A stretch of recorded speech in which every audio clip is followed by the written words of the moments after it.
Welcome back to the Deep Dive. Today, we are undertaking quite a deep dive into one of the most, well, pervasive challenges facing learners really everywhere, overcoming low academic self-esteem, or ASE. Hmm. And this isn't about, the occasional moment of self-doubt we all have. No, not at all. It's about that chronic, um, kind of corrosive feeling that just whispers, I am fundamentally not smart enough. Yeah. So our mission today is really to provide you, the listener, with a fast yet pretty thorough understanding of this challenge. We're going to unpack a whole stack of sources that define the problem, look at its, well, sometimes surprising root causes, detail the symptoms you can actually see, and most importantly, lay out a comprehensive toolkit of evidence-based, actionable solutions. And that difference you mentioned, that's really key. When we talk about low academic self-esteem, we are talking about a chronic mindset, a really distorted self-image. The sources are super clear on this.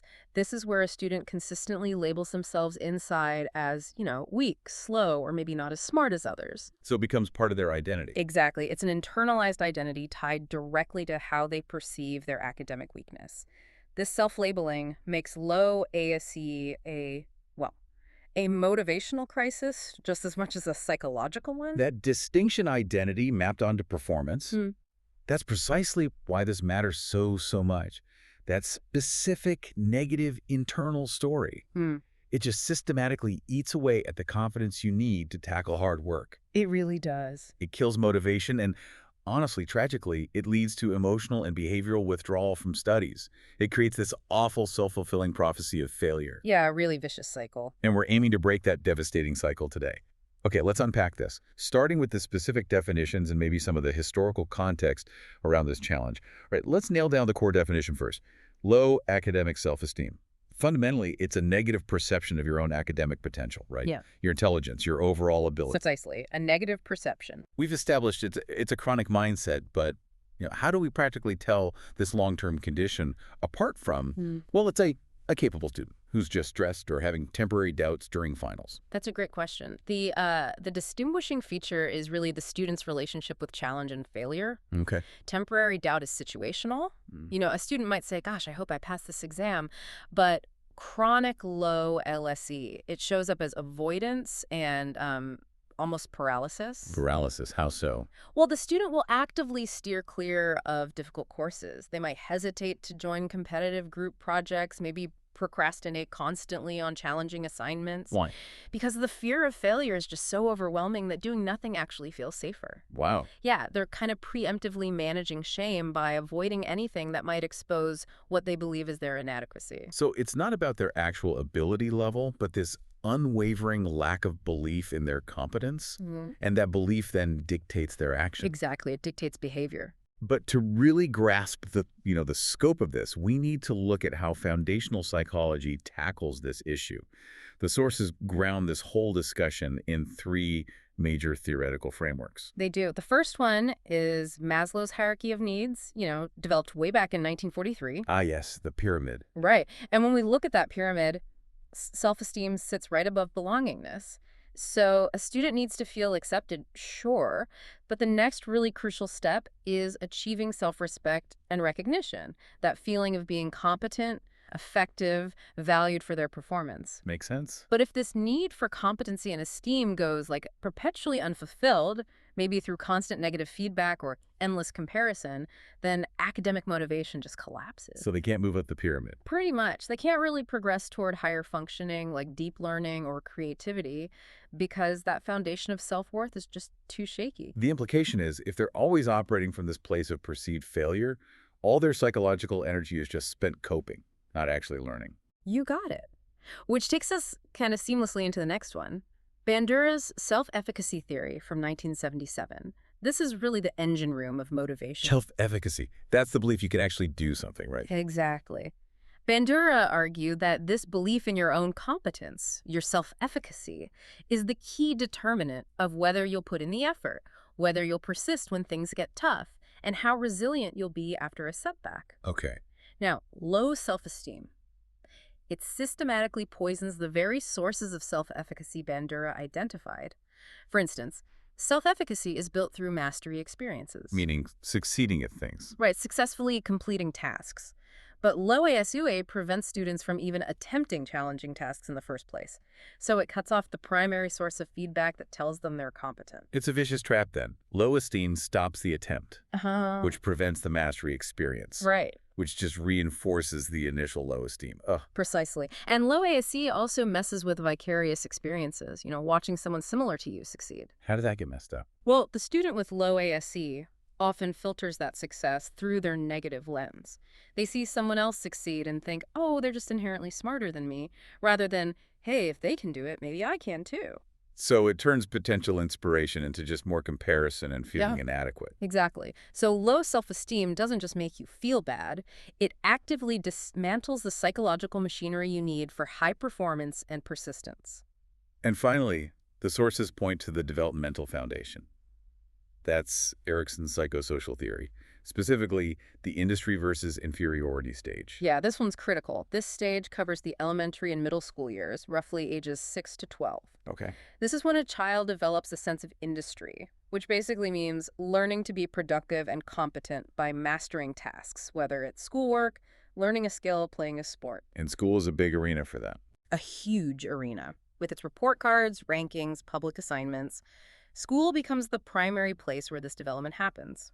Now, if a child repeatedly encounters failure or ridicule during this period, when their sense of ability is still really fragile, they can develop this profound, persistent sense of inferiority. And that sticks around. Oh, yeah. It doesn't just fade away. It often solidifies into a core identity script that they carry right into adolescence and even adulthood. What's really striking here is how the problem is so developmental and motivational. It's not Yeah. purely about raw ability. Not at all. And the scale of this, it Mhm. isn't just a few isolated cases. The sources mention a sobering NSERT survey from 2022 on adolescent well-being. Look at that find. It found that over 40% of adolescents reported chronic feelings of inadequacy or self-doubt specifically related to their academic performance. Wow, 40%. Think about that. 4 out of every 10 students are carrying this chronic, internalized sense of inadequacy. That data point just transforms low ASE from an individual struggle into, frankly, a systemic crisis. It really suggests that the environments, social, family, school, are actively contributing to this chronic mindset on a massive scale. Absolutely.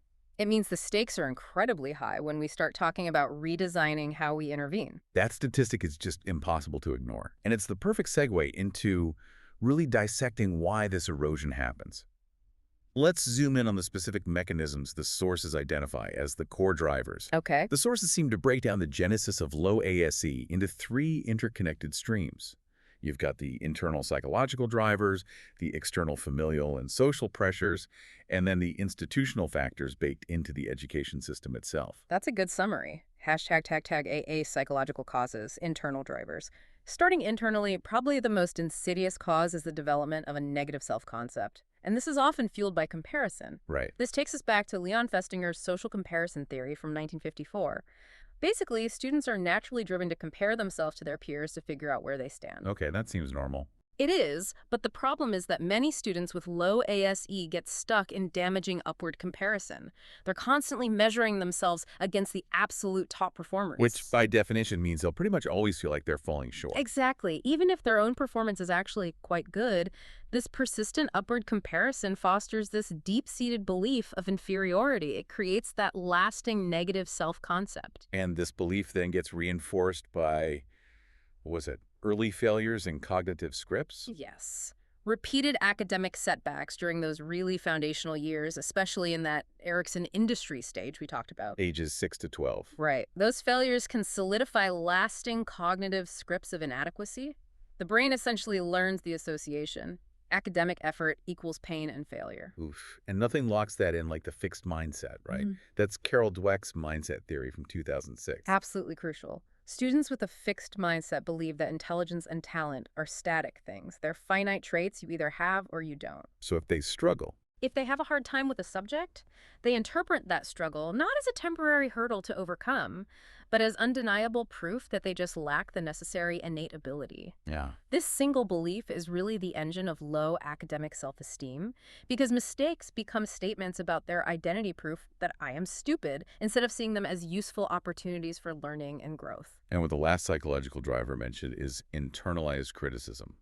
That sounds nasty. It is. The sources really highlight that constant negative feedback, whether it's explicitly said or just implied from teachers or parents, often isn't processed by the child as just commentary on a task.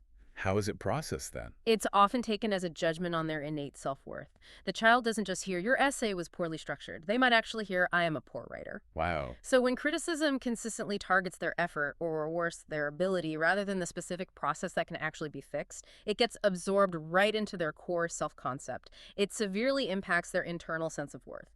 Hashtag be familial and social causes, external pressures. Okay, so if the psychological stuff is the kindling, the external environment often provides the spark, the pressures from home and society.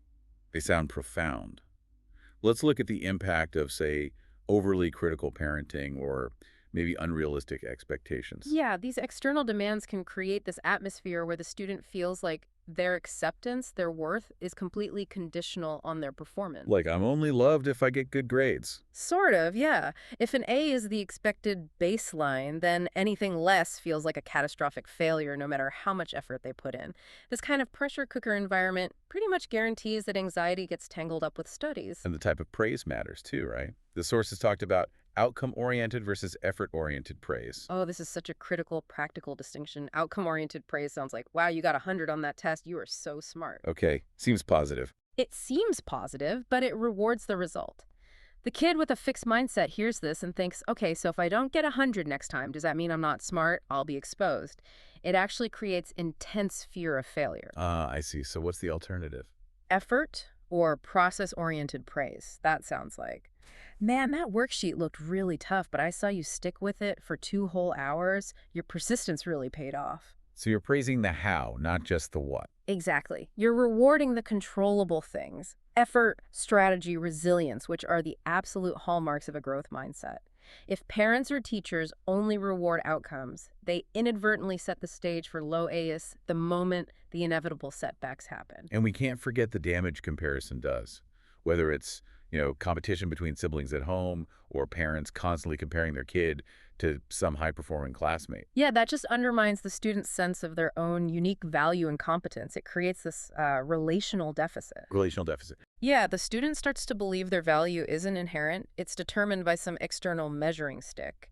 And underlying all this, if there's limited emotional support at home or school, that just sounds like a vacuum. How so? If a student is struggling and has nowhere safe to actually process those feelings of failure or inadequacy, those feelings just get internalized, they fester, and that provides really fertile ground for low ASE to take root and just flourish.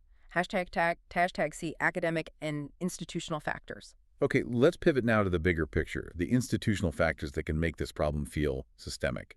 Competitive academic environments. They often seem to only reward, like, the top 10% of students. What message does that send to everyone else? It sends a pretty clear message of scarcity, doesn't it? If success is defined so narrowly as just being top of the rank, then the vast majority of students are basically positioned as inadequate by the system itself. Right. And this pressure is often compounded by the, frankly, institutional failure of rigid teaching methods that neglect diverse learning styles. Can you give an example? Sure. A student might really struggle with standardized tests, but they might be brilliant kinesthetically or visually, or maybe they're amazing collaborators.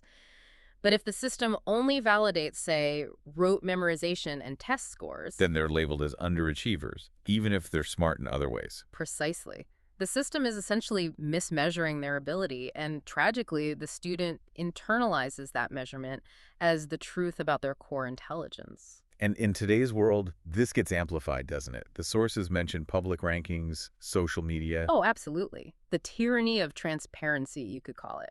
Public ranking systems, whether they're official or just perceived, and then the constant feed on social media showcasing everyone else's achievements, the acceptance letters, the perfect grades, the curated success stories. It's relentless. It is. This relentless digital comparison just intensifies feelings of inadequacy. It provides constant, fresh data points to fuel that student's inner critic. So if we tie this all together, the environment, the institution itself, often reinforces that fixed mindset we talked about. Yeah. These institutional factors show that sometimes the system itself helps create the pressure cooker that leads to chronic low ASE. It's like the structure often privileges the perception of innate talent over sustained, often messy effort. Well said. It values the output over the process. Okay, we've established the origin story, the why.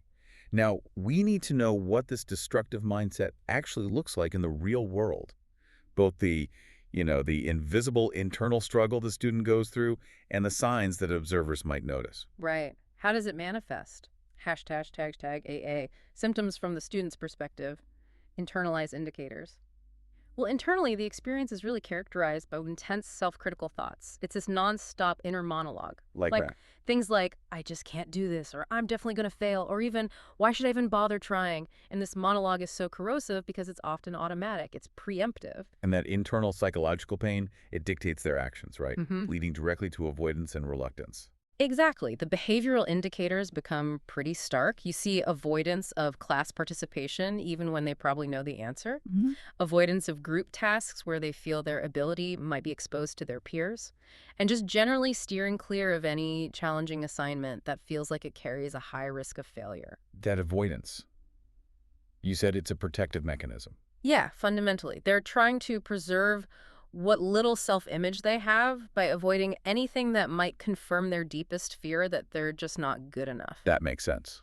And because they don't trust their own internal judgment, their own capabilities, they often develop this excessive need for reassurance. Constantly asking, is this okay? Constantly seeking external validation from peers, teachers, parents. Is this right? Are you sure? Even for really simple tasks. That dependency sounds heartbreaking, but I guess it makes sense if you fundamentally doubt your own intellectual footing. And does all this internal turmoil show up physically? Oh, absolutely. High anxiety before tests is a big one. Visible distress during public answering, you might see sweating. They might freeze up. Wow. These are all somatic, physical expressions of that deep psychological fear of judgment, of being exposed. Their nervous system is basically constantly activated by the perceived threat of academic exposure. Hashtag B, BD. Symptoms from the teacher's perspective, observable indicators. Yeah, so for someone watching, like a teacher or a parent, the indicators can sometimes be confusing, right? Because they might seem to contradict the student's known potential. That's a key point. You often see reduced classroom participation despite clear potential. The teacher knows the student can do it, but they just refuse to engage. Hmm. They show this marked hesitation to take initiative or volunteer for tasks, even really low-stakes ones. They might also show visible signs of distress during evaluations or oral assessments. Sometimes they might physically shut down, get tearful. And here's the critical diagnostic point, something that really needs to be clearly communicated, especially to parents. The decline in grades is usually a consequence of low confidence and fear of judgment. Not primarily because of a lack of intellectual ability. Exactly. The confidence deficit creates the performance deficit, not the other way around usually. Hashtag C, impact consequences, the vicious cycle. And when this whole vicious cycle really takes hold, the consequences just spiral outward. It affects not just grades, but their whole well-being. It really does. The immediate result is often academic underperformance. Hmm. That low ASE leads them to give up easily, reduce effort, avoid beneficial challenges, which just results in chronic underachievement. And this feeds directly back into reduced motivation. If every single task is viewed through this lens of potential failure and shame, then curiosity just dies. The joy of learning is gone. Completely gone. It's replaced by the fear of exposure, which totally kills that internal desire to explore new concepts or take intellectual risks. And this kind of strain, it inevitably leads to significant social and emotional harm, doesn't it? For sure, students often engage in social withdrawal, pulling back from friends, activities basically trying to escape perceived peer judgment, which of course can isolate them. Yeah. And prolonged self-doubt severely compromises mental health. It contributes to emotional issues like anxiety, sometimes mild depression, and often just an overwhelming sense of academic hopelessness. Like, what's the point? And the sources mention a long-term shadow, too. The long-term career impact. Yeah, this is really sad. Students fail to recognize or pursue their actual potential because they're operating from that place of fear. So they often make career decisions based on what feels safe, what minimizes the risk of failure, rather than what am I truly capable of and interested in. So they end up in misaligned career paths. Often, yeah, Okay. leading to potential lifelong dissatisfaction because they never really tested their true capabilities. Okay, this feels like the pivotal moment in our conversation. Low ASE isn't some fixed character flaw, right? Yeah. It's a learned cognitive and behavioral pattern. Exactly. And because it's learned. It can be unlearned, Yeah. which is the good news. We have a really powerful evidence-based toolkit of strategies for building resilience. And the sources break them down into 4 key areas of intervention. That's right. There's hope and there are concrete things to do. Hashtag A. Self-help and reflection techniques. Mindset shifts. So the intervention has to start with actively challenging those negative automatic thoughts we talked about. The main technique is cognitive restructuring. What does that involve? It means actively focusing on replacing those self-defeating scripts like the I am stupid thought with positive affirmations that are focused on effort. Can you give examples? Sure. Things like I am capable of improving with effort or my brain actually gets stronger when I face a challenge. But it can't just be wishful thinking. It has to be a conscious daily practice. And you need to build new evidence inside your head to fight those old scripts, right? That's why the sources really champion the power of documenting daily academic successes, even tiny ones. Yes, formalizing the habit to celebrate small wins. Like what kind of wins? Did you manage to ask a question in class when you were nervous? That's a win. Did you simply start that intimidating assignment instead of avoiding it? That's a win. Your brain needs new, concrete evidence that effort actually yields results, however small. And this gets formalized through something called the growth journal. Exactly. And this isn't just a diary to vent, it's a structured reflection tool. Weekly, the student reflects not just on the outcomes, but specifically on setbacks. Reflecting on setbacks. How? They get prompted to answer things like, okay, what specific strategy didn't work well this week, and what did I learn about my study process from that? This reframes failure as neutral, actionable data, not a catastrophe. That's a big shift. It is. And crucially, they also need to commit to avoiding comparison, making a real effort to focus purely on their own personal growth path, not where they rank against others. And finally, there's using mental rehearsal before big things like exams. Positive visualization. Yeah, and this is more than just wishing for an A. The technique involves actually closing your eyes, relaxing, and visualizing the process of success. What does that look like? Seeing yourself calmly walking into the exam room, taking a deep breath, reading the first question clearly, maybe applying a strategy you practiced, and really feeling the emotion of accomplishment and calm control. It basically prepares your brain for success instead of defaulting to panic mode. Hashtag B, study and behavioral techniques, actionable steps. Now, behaviorally, when a student with low ASE looks at a huge project, they just see this unclimbable mountain, right? Which leads straight to avoidance. Yeah. So we have to tackle this by detailing the importance of setting short-term, achievable goals, breaking the task down into steps that are so small they feel almost trivial. Like the Swiss cheese method. Exactly. You poke small, manageable holes in the big task until it's riddled with holes and suddenly seems much less daunting. And we need to flip the script on feedback, too. Students need to learn how to actively change how they relate to critique. Yes. Instead of fearing criticism as just judgment, they need to be coached on seeking constructive feedback focused on improvement. How do they do that? It means asking really specific tactical questions of their teacher, like, I know I struggled with the essay organization. Can you maybe point to the 3 weakest transition points where I could have strengthened it? This puts them in the driver's seat of their own improvement using feedback as a tool. Makes sense. What about working with others? Peer collaboration can be a huge confidence booster. When a student works in a study group and successfully explains a tricky concept to a classmate. That's proof they understand it. It's internalized proof of competence, exactly. And it happens in a relatively low-pressure way without the formal scrutiny of a teacher grading them. It builds self-efficacy. And the idea of strength-based learning. Yeah. Starting with what they're good at. Yeah, that's smart. It means starting a study session with subjects or topics where the student already feels competent in their comfort zone. Why start there? It reestablishes that powerful feeling of competence and builds positive momentum before they have to tackle the more challenging subjects where their ASC usually kicks in and drags them down. Got it. And daily, simple self-affirmations focused on resilience. Yes, like reminding themselves, my effort matters more than perfection. Little reminders throughout the day can really help shift that internal narrative. #C, emotional and lifestyle support, holistic health. We also absolutely have to address the physical and emotional fallout from chronic anxiety. Mindfulness exercises are pretty essential here. Like meditation. Yeah, simple techniques like diaphragmatic breathing, deep belly breaths, or even short guided meditations can be used right before a study session or an exam. They actively reduce that physiological anxiety response and foster the mental clarity you need to focus. And non-academic stuff helps too, like physical activity. Hugely powerful. Exercise is proven to boost endorphins, which improves mood and builds a sense of confidence completely outside of academic metrics. It lets the student feel capable and strong in a totally different domain. That makes a lot of sense. Well, What about getting support from others? seeking mentorship is vital. Identifying a specific adult, maybe a teacher, a counselor, a coach, someone who offers consistent, unconditional, positive reinforcement. Like an external anchor. Exactly. An external anchor of belief when the student's own internal belief is shaky. This provides a steady stream of what Bandura called social persuasion, which is another key source of self-efficacy. And we have to address the environment too, right? The sources mentioned limiting social media exposure. Yeah, controlling those external triggers. Yeah. Actively limiting time scrolling through that endless reel of curated perfection and achievement, that can really help reduce the unhealthy academic and social comparisons that just fuel inadequacy. And finally, encouraging them to engage in hobbies. Crucial. Hobbies provide an outlet for self-expression and, importantly, allow them to experience competence and feel valued in a domain completely separate from grades and academic performance. It diversifies their sense of self-worth.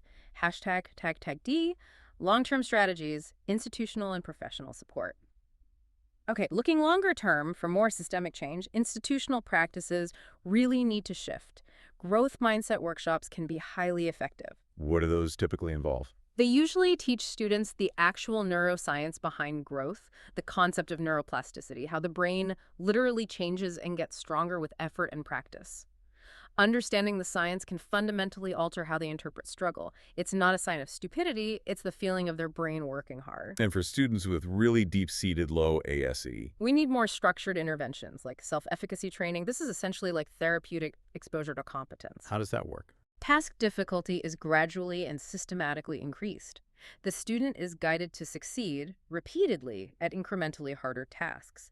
This builds undeniable proven mastery experiences over time, chipping away at that negative belief system. And sometimes professional help is needed. Absolutely. For those struggling with really deep-seated negative self-beliefs, maybe stuff that's been ingrained since childhood, professional academic counseling provides the necessary tools and safe space to unpack and restructure those core cognitive scripts. And overarching all of this is the need for building resilience. Yes. Explicitly teaching students how to reflect on failures as temporary learning experiences, making sure mistakes are consistently treated as valuable information, not as statements about their identity. And none of this works in a vacuum. It all hinges on creating a supportive environment. Totally. Parents and teachers need structured training, guidance on how to use consistent positive reinforcement, ensuring that effort, process, and incremental growth become the real cultural currency in the classroom and at home, not just the final grade or output, #TagV, the student growth toolkit, practical application. Okay, so this is where we bring it all down to earth. We move from the theory to daily life. How does a student actually translate these, sometimes massive conceptual shifts into small, manageable daily habits? Yeah, the practical stuff. Right. And the sources provide a really helpful, structured toolkit for immediate practical application. #TagPLA self-assessment worksheet. The journey has to start with some honest self-awareness, right? The sources recommend a simple self-assessment worksheet. What's that look I like? mean, it's basically where students rate themselves, maybe on a scale of 1 to 5, on core growth mindset beliefs and behaviors. And importantly, these aren't grades, they're just psychological indicators, a snapshot. What kind of questions are on? They focus on process, not just outcomes. So things like, I truly believe I can improve my performance in my hardest subject through sustained effort. Or, I focus more on my personal learning journey than on comparing my grades to my peers. Interesting. And crucially, they might rate statements like, I regularly take time to celebrate small academic achievements, and when I make a mistake, I recover relatively quickly and try to understand why it happened. So the value isn't really the score itself. Not really. It's establishing a baseline. It forces the student to actually recognize the presence or absence of these growth mindset beliefs and habits. Then they can track their psychological progress over time, which often comes before the big academic improvements show up. #B, interactive exercise and prompts. Okay, another really powerful tool mentioned is the letter to my future self concept. How would that work? The student writes a letter today detailing their current struggles, their self-doubts, maybe specific fears. They seal it up and set a date to open it a few months down the road. But here's the key part.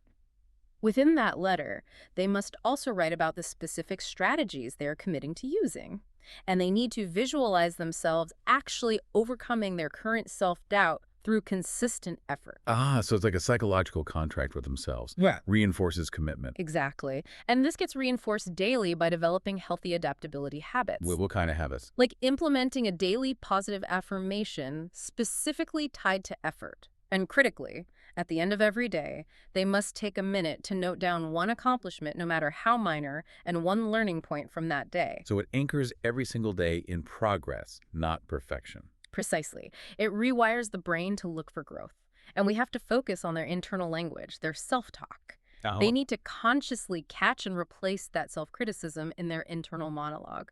The absolute critical rule the sources emphasize, replacing the phrase, I can't, which is absolute, paralyzing with the action-oriented phrase, I will try. That tiny change seems huge. It is. And the sources even provide a great template, the Daily Adaptability Planner example. We could walk through a quick example. Yeah, let's do it. Okay.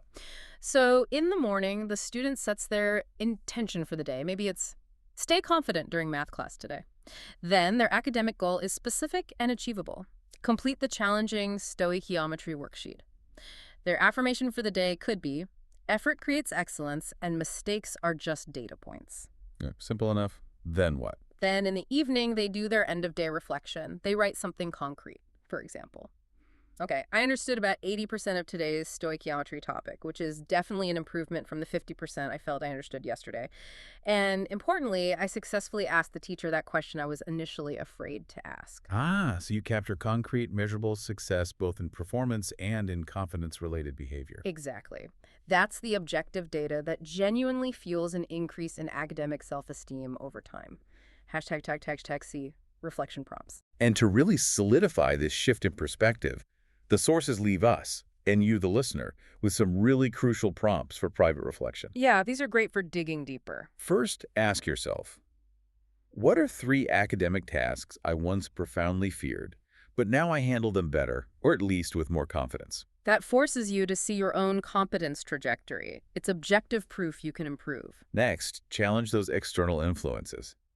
Whose opinion tends to affect my academic confidence the most? And why do I give that person or group so much power? Identifying the source of external validation or criticism helps you start to disarm that trigger, right? Recognizing its disproportionate power over your feelings. And maybe the ultimate question for self-definition. What does academic success actually mean to me personally? Separate from rankings, expectations of others, what does it mean for my growth? Defining success on your own terms. That provides a kind of immunity against that crushing external pressure. So this whole structured, process-oriented approach, it ensures the focus stays squarely on effort, strategy, and learning. Which is really the only way to develop genuine, unshakable academic self-efficacy. You simply cannot wish your way to competence. You have to build it brick by brick through these small, intentional, and reflective actions. Wow. Okay, so we've really covered a lot of ground. Low academic self-esteem, because clearly this pervasive, complex issue, it's driven by deep psychological scripts, social comparison, institutional structures. Yeah. But the strategies for building resilience, they are clear, they are actionable, and they seem to focus first and foremost on shifting that internal mindset, that internal narrative. Exactly. We've seen that the solution isn't just about, gritting your teeth and trying harder in the same old way. It's about a really profound shift in perception. From what to what? Moving away from that fixed belief that ability is scarce and innate, shifting towards the growth mindset belief that effort, combined with smart strategies and reflection, is what creates genuine excellence. The ultimate freedom really lies in learning to value the effort, not just fearing the outcome. That's a powerful takeaway. Thank you for joining us on this deep dive into resilience and building academic competence. My pleasure. And maybe here's a final thought for you, the listener, to carry forward from all this. Okay. If that statistic is right, if 40% of students report feelings of inadequacy, does the current, often intense, institutional focus on competitive ranking fundamentally oppose the deep psychological need for industry and self-respect, those very needs? Erickson and Maslow identified as essential for healthy development. Mm. And if the systemic pressure is a root cause for such widespread anxiety, how might our educational systems need to be radically redesigned? Redesigned to truly reward self-efficacy, collective effort, and personal growth, Yeah. maybe over just standardized output, something to think about.